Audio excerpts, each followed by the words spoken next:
enough to have the University of Florida, Gettysburg College, and Oregon State here with us today. And we'll be getting started with the representatives from there very, very shortly. Before we get started, I just wanted to let you know about some of the upcoming fairs that are available to you online. There's one featuring the Colorado colleges taking place coming up in the next couple of weeks. There's another one with live webinars from colleges that change lives. Also, if you have an interest in Duke, Georgetown, Harvard, University of Pennsylvania, and Stanford, there is an option there. Georgetown University, oh, that one looks like it passed, so that one, sorry about that. NACAC virtual college fairs, Regional Admissions Counselors of California link, UC for You, UCLA Open House, Virginia Tech Open House, and then some Yale virtual sessions are also in the works here. If you want to access that information is available on the Scripps Ranch High School Foundation website. And on there, you can see that the information that I just shared with you would be available on the College Corner, which is through this particular tab. Our other tab is for the virtual college fair. And to view that, you would just simply click that, and then this is what you would see. And on there, you can see where we've uploaded videos, 2-minute videos from a lot of the different college counselors that would normally be coming to our campus to talk to all of you, as well as recordings of the Wednesday College series. These are the two that have transpired so far. If you missed them, want to check it out, by all means, go ahead and do so. Another area that's available to you on the virtual College Corner is also a series of playlists. If you're having some issues or challenges figuring out the UC Personal Insight question, feel free to click on this particular video. It's pretty good and might help you as you're trying to figure that all out. So anyway, just wanted to make you aware of some of those resources. I'm going to go ahead and stop sharing my screen, and I'm going to hand it over to Courtney, who joins us from Gettysburg College. Go ahead, Courtney. Thank you so much. And can everyone see my screen? Are you guys seeing my presentation? Yeah? Okay. So in the chat, I am dropping my email and a link that you should fill out, because that will connect you to this visit. And demonstrated interest matters at Gettysburg. So I want to know who you are. And if you have any questions, I'm your person. So please reach out to me at any point during this year, or if you're a junior over the next couple of years. So I'm based in Vancouver, Washington, so same time zone, and you can always, again, reach out. A lot of our students from California love coming to the East Coast because we have great proximity to all these major cities. And Gettysburg, if you didn't know, we're kind of known for our history and the American history that happened there. In fact, yesterday we had one of our presidential candidates, Joe Biden, give a speech from Gettysburg, Pennsylvania. So it is this place of deep reflection. You do not have to be a history major to go there, but a lot of our students love access to all the major cities. You would fly into Baltimore or DC, and we have a shuttle for you every day, every 3 hours. So for you, your friends, your family, it's very easy to get to campus. We have 2,600 students from all over the world, and close to 100 students from California on campus already. We have 65 majors, minors, and special programs for you to choose from, and we really give you the first 2 years for you to figure it out. Some of the more popular programs are political science, economics, psychology. We have biology and health sciences. We have great pre-law and pre-health professions advising. It's actually 100% acceptance rate into law school and 88% acceptance rate into medical school. Some of the other things you're going to see on the slide that are kind of unique at Gettysburg, we have an honor code. So that sets this level of respect and integrity between you and your faculty and the other students. We also have first-year seminars that connect to your first-year housing. And then some of our high-impact programs I'm going to share with you on my next slide. But we are just a campus that is full of, it's a residential campus. You're guaranteed housing all 4 years. So it's very vibrant and dynamic. There are no bystanders. Students are balancing their 4 classes and like 3 or 4 clubs and activities. Some of the high impact programs, we have a conservatory of music. So students can major, minor in music, or we have a 100-person marching band, which is kind of unique for a Division III school. We're Division III for athletics and we're good. So get in touch with the coach if you're interested. Another program we have is called the Eisenhower Institute, and this is our direct connection to Washington, D.C. We have an office in D.C. and an office on campus. Our Center for Public Service, it's all about social justice. So if you're interested in making social change, we have about 80% of our students that do some sort of work through the Center for Public Service during their 4 years. And then the Garth Waite Leadership Center, they really help you focus on developing your leadership skills. And all of the experiences you have in and out of the classroom, whether it's studying abroad, we have over 60% studying abroad in a given year. Even this year, we have, 30 students in China, France, Germany, and England. So we really want to support you in that. It all leads to you graduating within 4 years, and 98% of our students have a job or in graduate school within a year of graduation. I love this picture at graduation too, because you can see that our students get to wear the flag of the country they studied abroad in, and every single student has a blue stole of gratitude, and they get to give this to one person that really has impacted their 4-year experience. So that's a very Gettysburg thing. Here, lastly, I just want to leave you with some of our admissions pieces and deadlines. We are test optional. We've been test optional for 14 years, and I really encourage you to look into all of our programs. All of our merit scholarships are test optional. There are a few that require additional questions, like the Eisenhower Scholarship for Civic Engagement. Our STEM Scholars Program and our Music Scholarship requires recording, but we are the common application and we do not have any supplements, so you are welcome. But please feel free to get in touch and look at all of our virtual experiences. There are a ton out there, from academic panels to faculty, and I'm here if you need me. Thank you so much, Courtney. We really appreciate you sharing that information about Gettysburg College. Now we'll move on to Delta from over at Oregon State University. Awesome. Thanks so much. And thanks so much for joining to learn more about our institutions, y'all. It's really great to be able to connect with you all about our respective campuses. But to talk about mine, my name is Delta Lee. My pronouns are they, them, theirs. I am OSU's Southern California admissions advisor, so I'm your personal contact for all things when it comes to Beaver Nation. The first thing I want you to know about us is that we are an institution that is out there. So if you're looking for hands-on experiential learning opportunities, we will highly encourage our students and often require them to get those opportunities while they're with us for OSU. This slide is actually a really great example. This is a student working on our coastal campus called the Hatfield Marine Science Center, where students interested in marine biology or ocean science can actually go out on our research vessels or work on this campus with national organizations, including NOAA and the U.S. Coast Guard, kind of come together to save the oceans. So we are very much out there, pushing the academic envelope, so much so that we have 12 total research experiment stations across the state, and many ways to kind of get that experiential learning opportunity involved for you.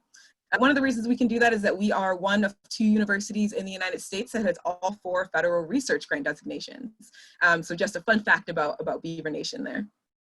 Academically, we have a lot to offer, and those opportunities do persist across the university. So we do offer over 200 academic programs at OSU, and 0 of them are impacted. So that means that there are no additional admissions requirements for any of our incoming students for any of our majors.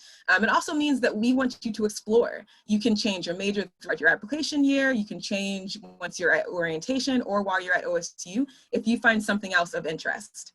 Our majors of study are on the right-hand side of the screen, so you can see kind of the general things that folks are getting into. The largest every year is the College of Engineering. So we do have 15 accredited engineering majors, as well as about 1/3 of our students in engineering. So really strong for STEM for sure. And these folks are getting out there through unique opportunities such as the MECOP internship, where you are going to be awarded 2 6-month paid internships if you get that internship. So lots of ways to kind of get out there. We do have pre-professional programs as well across the board. So if you're interested in pre-vet, you might be studying either animal sciences or zoology. And we do have the Graduate College of Veterinary Medicine right on our campus, and we're the only one in Oregon. So our pre-vet students do get a really unique experience having that buzz and excitement with that campus, with that facility right on our campus. And then other pre-professional opportunities, pre-med, pre-physical therapy, pre-pharmacy, et cetera, et cetera. So lots of really strong preparation to get you where you're trying to go, and some unique programs as well. So we are the #2 forestry program in the world. We're the #3 program in the world for oceanography. We have top programs kind of in STEM and out. So definitely explore around when it comes to what your interests are. And if you're not quite sure yet, you can also come into our University Exploratory Studies major, where our students are taking about 4 quarters, we're on the quarter system, 4 quarters to explore those majors with guidance and advising before they have to select their home major. So no worries if you're interested in like 5 different programs or aren't quite sure yet what you want to study. We love when our students come in to explore and you have a whole program to do so. We also have an honors college, so for anyone who's interested in a slightly different college experience, you can definitely kind of apply to honors and have a small private college feel within the context of OSU as a larger Tier 1 research university. So these students are getting great preparation for their next steps, whether that's grad school or the career that they're interested in, by completing a senior thesis capstone project while they're at OSU. So, you know, lots of programs, lots of majors. I definitely want to help you understand if we have that program that you're interested in. So definitely get in touch with me after. And then I do want to highlight our college town, which is beautiful. We're located in Corvallis, which is about 90 minutes south of Portland, one of the safest and friendliest college towns in the nation. We have a good number of students on that campus, about 32,000 of them. And we have a lot going on with that student body as well, including Division I and Pac-12 athletics and over 400 clubs and organizations. So lots going on campus. And then wrapping up here, I just want to help you understand your next steps if you're interested in applying to Oregon State. The things in the white boxes are what we're going to look at for general admissions. If you're interested in honors, you will complete a separate section of the application, so just keep an eye out for that. And our main updates this year are that we are test optional for all students moving forward. So if you're applying fall 2021 or beyond, no need to send test scores into us, as we are no longer using those for admissions or for scholarship review. And then lastly, we are considering all California students for the Western Undergraduate Exchange this year, or the WUI. That consideration will be automatic and holistic. And since we're reviewing all students, it will be highly competitive. So just something to keep in mind. But students who are awarded the scholarship are going to get around $14,000 a year for 150% of in-state tuition. We do have an early action application that I would highly suggest to submit if you're interested, with a deadline for November 1st. I'll go ahead and put some more information in the chat box for you all, but definitely take a photo of this screen. This is my contact. And thanks again for joining today, y'all. Go Beavs. All right, thank you so much, Delta. And now we go on to Pam from over at University of Florida.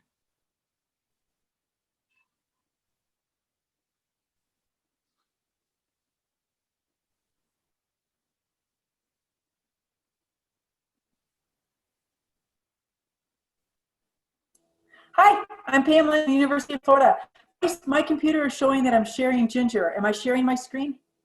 I see your screen, Pam. Awesome. Okay, there we go. So welcome to the University of Florida. Pam Lang, I am the West Coast Regional Admissions Officer. I'm like 10 weeks out of the year in Southern California to Southwest Colorado. So a little bit about YUF. We are a large public university located in North Central Florida in a town called Gainesville. Gainesville is about 132,000 people.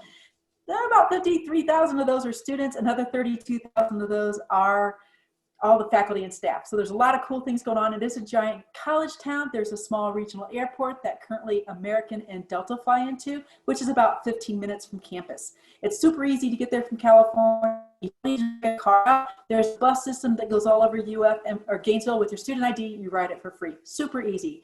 We have over 300 undergraduate and graduate on our campus, with about 124 of those being undergrad alone. We are really super proud of our 97% freshman retention rate. That is one of the highest of the nation. So we're really excited about that. The debt-free is usually not my out-of-state students. And then the number 2 for Forbes Best Value. These numbers change all the time. I'm so excited about that. And there we go. And I have just a bunch of pictures about UF all around here, so you can see that. While we're number 2 for Forbes Best Value, you may be aware of in the last 2 weeks, we're now number 6 in the nation for Best Public University. We wanted to get in the top 10. We were 9, 8, 7, now we're 6. Now we want to get in the top 5. And the cool thing we're doing about that has to do with artificial intelligence.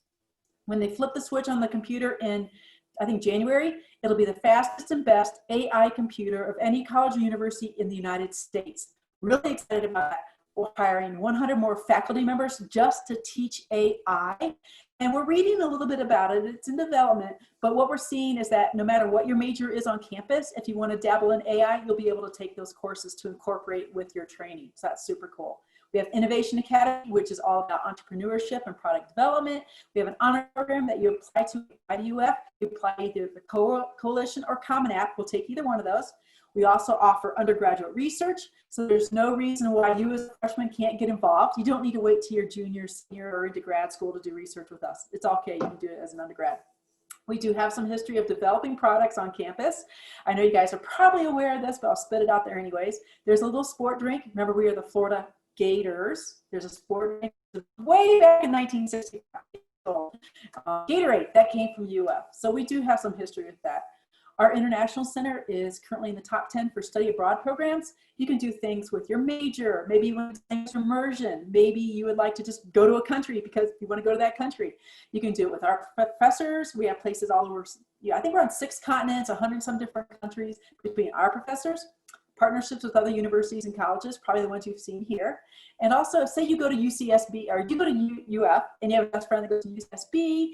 And you're thinking, oh my gosh, they have this really cool program, but you look and we don't have it. If you bring all that information to our international, 9 out of 10 times they're going to approve it and go ahead and get that UF credit. So that's pretty cool. We have over 1,000 club activities. We want you doing things besides sitting in the classroom. We want you to get involved. We also have Greek life. We have Greek life based on social, cultural, and professional organizations. All 4 branches of ROTC, Army, Navy, Air Force, Marines. That is a great way to pay for college. We are part of NCAA D1 Athletics and the SEC Conference. So if you know anything about the SEC, we're all about football. Like our football. We already had 2 games down. We were 2-0. We're excited about that. Gator Nation, over 500,000 active Gator alumni all throughout the world. So once you become a student and then you graduate, you're a Gator. You're always a Gator. There is a San Diego Gator Club. That last time I went and watched a football game with them, they had over 300 people show up. It was super fun. It was down in Gaslamp. A lot of great things going on. So not only 1,000 clubs and activities, we also have 2,700 intramural sports teams for you to get involved. So lots of cool things going on at UF. We'd love to have you come join us. I'll put links down in the chat. We are not test optional. Our fingers still crossed. It is a statewide program. If by chance we have to go test optional, you'll see it on our website or on our social media. That's where you're going to see it there. So if you have any questions, please reach out.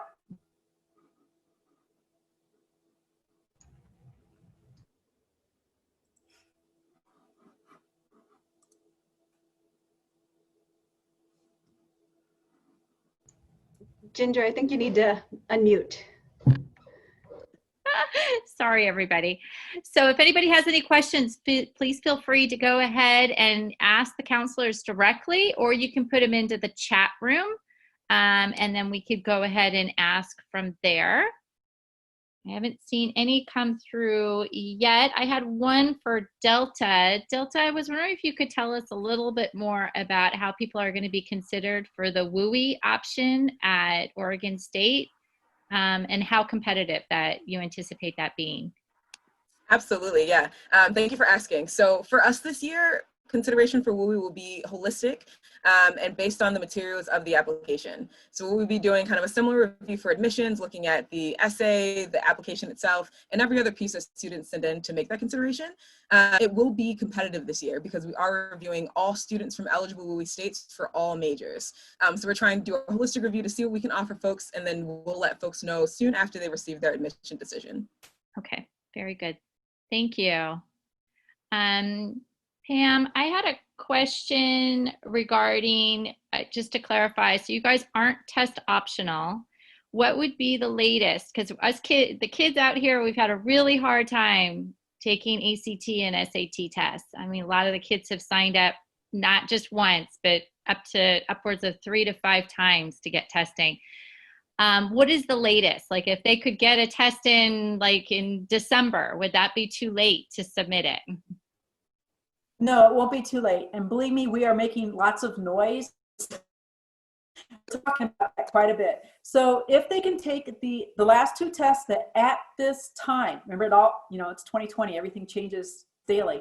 At this time, if they can take the SAT on December 5th or the ACT on December 12th, and when they register, if they go ahead and when they register, state they want their score sent to UF, we will count those scores as being on time. Okay, fantastic. Thank you. We appreciate that. Courtney, there's a question that came in. Can you tell us more about the Eisenhower program and opportunities in Washington, D.C.? Yeah, it is really a unique program to Gettysburg because President Eisenhower actually retired to Gettysburg and he wrote his memoirs in our admissions office. So his granddaughter, Susan Eisenhower, started the Eisenhower Institute for Public Policy and Leadership, over 25 years ago, and gave it to the college to run about 15 years ago. This provides students opportunities to hear from speakers on campus, panels and policymakers that are coming up from Washington. We have student fellows that are planning all of these events, but then each semester and each year we offer different opportunities. So you could do women in leadership, environmental leadership, inside the civil rights, inside the Middle East. Susan Eisenhower runs one on strategy and leadership in transformational times and actually takes students to Normandy, to the beaches of Normandy, to talk about the history and what happened there. So they even do things like pizza and politics. And this year we're having lots of conversations about politics because Pennsylvania is a swing state, so your vote matters. So we're talking about it from LGBTQ plus rights, from a religious perspective to just not just the 2 or 3 party system, but just looking at all perspectives and the policies and issues that are really present. So our direct connection to Washington is our office in DC, 2 blocks from the White House, and we host programs down there as well as on campus. So that's a little bit more, but I included the link so you can look through some more of the programs. Fantastic. Thank you very much. Tracking back to internship opportunities at all of your colleges, can you talk a little bit, does that happen while the kids are in class, like after school, or on certain days, or is it mostly centered around summertime, or do they take a semester off and do the internships? How do you work that on your campuses? Why don't we go ahead and we'll start with Courtney since she's right here and then rotate through the 3 of you. Okay, so internships, there are opportunities starting from your very first semester on campus. We do have people in town that have students intern in the town of Gettysburg. We do give course credit for some of our internships. Some of our majors require it, like health sciences is a major that requires an internship as part of their degree. We do have summer opportunities as well, and those are often with alumni and parents of current students. And then we have a whole DC semester that's focused on that, spending time in Washington, DC, networking, having an internship. You do get credit for that. And then a lot of our students are incorporating it into their study abroad. So they might do an internship or research while they're studying abroad. Fantastic. Delta, could you share a little bit from Oregon State? Absolutely, yep. So we do see internship opportunities as one of the foundational experiential learning opportunities that students have access to. Mm-hmm. So in addition to undergraduate research, we do facilitate internships for folks, and that's going to differ depending on what major they fall into. So like I mentioned with engineering, there's an opportunity to apply into a program where you take 2 6-month stints off of school and go work in the field, whatever that may be. For other students, like for public health and human sciences, where kinesiology and human development and family sciences live, they all have a required internship as well called the Catalyst Mentorship Program, which is an internship or a mentorship, either or in your area of interest. And then we do have a career development center that helps all students find that as well. Even more than that, some of our academic colleges will have their own business centers, as well as to find careers and internships. So for instance, engineering and business have their own kind of career development processes that their students will go through specifically for them. So it really depends on what program you're in, but I'll put our career development link in the chat to explore more. Fantastic. Thank you, Delta. And Pam, what can you share with us at University of Florida? So yes, just like the other two talked about, it's a great opportunity. We do not require, most of the majors do not require an internship, but we highly recommend it. You can start as early as your freshman year involved in internships. We have stuff in Gainesville, stuff in the state. You can do, some people go down to Disney. We have Walt Disney World. They'll do SpaceX and NASA are right around the corner over at Kennedy and Cocoa Beach. So there's a lot of really cool things. People go back to California. I know a friend who did an internship with engineering for SpaceX in California, and people go overseas also. So you can go as soon as you want. When you come on campus as a freshman, there'll be career opportunities and fairs in September, and you can go at that time and lock in an internship for the next year. Fantastic. Thank you, Pam.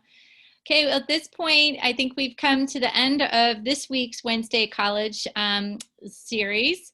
I want to thank again Courtney, Delta, and Pam for sharing their time with us. Any students that would like to stay around and ask questions, you're welcome to. And otherwise, we'll look forward to seeing you next week for the Wednesday College series. We'll be featuring San Diego State University.